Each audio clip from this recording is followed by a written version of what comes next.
Hello friends, welcome to our channel Helluvia, and we apologize for the long no video being made by us. So finally we came with few ideas, and so we are publishing our video now. So this one is for the Samsung monitors. As you know that we are facing COVID situation at home, so which one is the best monitor for official work? So I had gone through a few monitors, and the best one, which you know is the best display, is of Samsung, as none other than Samsung. So this monitor review is of Samsung S19 F350HNW. You can go for other similar monitors. So the pros and cons we will be discussing in later. The price we will be discussing in a while. So first of all, the length, the total size of this monitor, which is being the cross size, is 18.5 inches, and it's an AHIPS LED monitor, not a TV.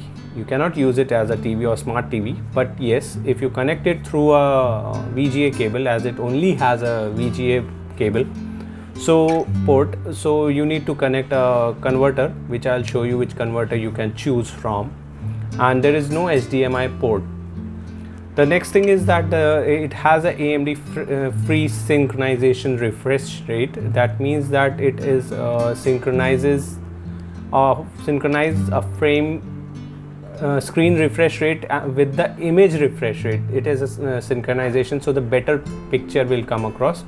So let me switch it on. So friends, now you can see a blue light at the bottom, that is its power is coming across it. So I'll switch it on now. And here you can see that the display is come, and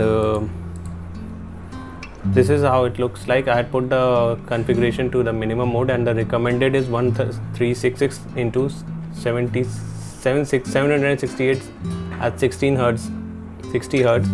So this is recommended. Well, I had taken it to 1080, and it has quite well supported it, but this notification will by default come whenever you switch it on. So it comes with a 3-year warranty as well, and a blue light minimal effect feature is also there, which will reduce your strain on the eyes, and it is also flicker free. So you can see in the video that it's not at all flickering, or you can see that there is no horizontal lines coming across on the screen. That is very good feature. And let's talk about the software part. So if I check for the software part, I'll show you in this display setting. Okay, so this one is the second monitor. The first one is on the other, that's my laptop, and I had connected it.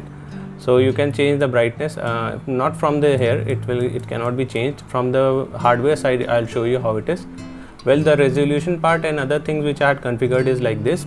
As you can see, it's 125% more than the recommended, 100%, and size, text, and other settings in the screen layout. The resolution is 1920 into 1080. It's Windows 10, and it's a landscape, and extend these displays.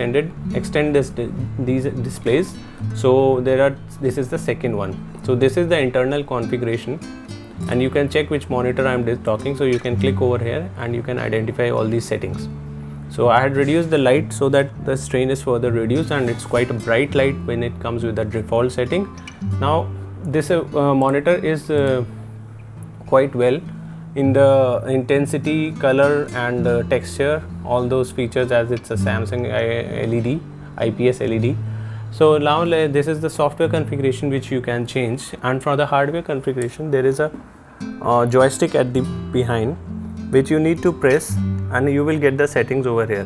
This is menu, this is this brightness. So brightness, you need to press it again, the joystick in the center, and you can increase the brightness like this. So I had kept it minimal, so you can reduce it like this, and once it's done, you need to again click it, and it will go off.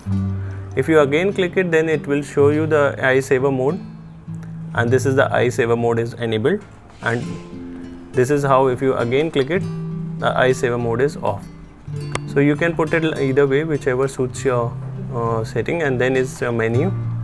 Menu has multiple settings: picture, transparency, and display time settings, and there are so many good things about it, and you can change it according to your requirement. And Magic, there are few modes also. I haven't used all these things, and I generally switch it on. Only the eye saver modes I generally put. So all these settings you can get it from the back, that is through the hardware. So this is quite a good monitor, and this was the hardware settings.